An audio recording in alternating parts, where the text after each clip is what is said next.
ስሜ አለማየሁ ነዳ እባላለሁ።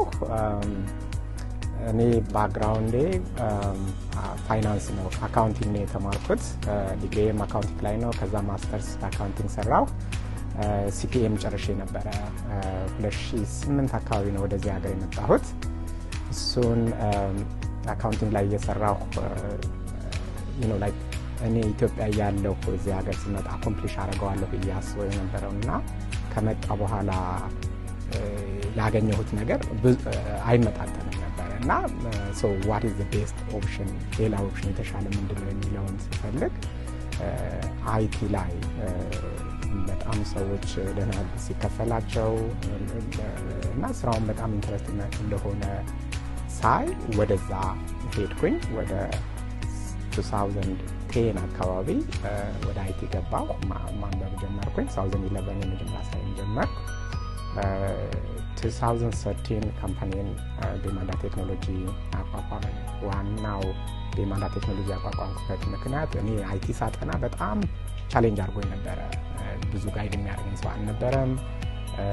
ትንንሹ ነገሮች በጣም ታይም ይወስድብኝ ነበር እና ሁሌ ድሪም አደረገው የነበረው በቃ ልክ እኔ የተከተልኩትን መንገድ ማሳየት ብችልና እንደውም የዛን ቪዥን ብዬ ተነዛሁት 500 ሀበሻ ስራ ባሲዝ የሚል ነበረ።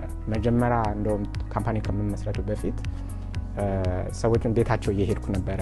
በጣም ኮሚኒቲው ላይ ኢንፍሉዌንሻል ናቸው ብዬ ማስባቸው ሰዎች ቤታቸው እየሄድኩኝ አሳያቸው፣ አስተናቸው ነበረ።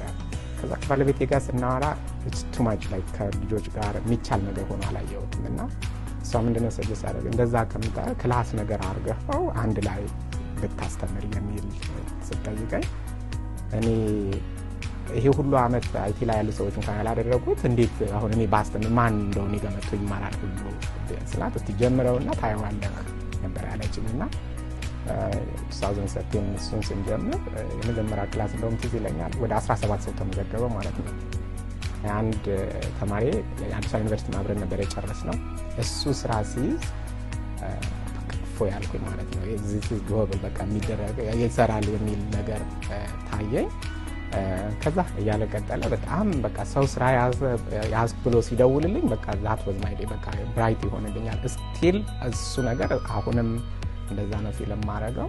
ትልቁ ጎሌ ስንት ሰው ስራ ያዘ ስለሆነ ሪከርድ አረጋዋል።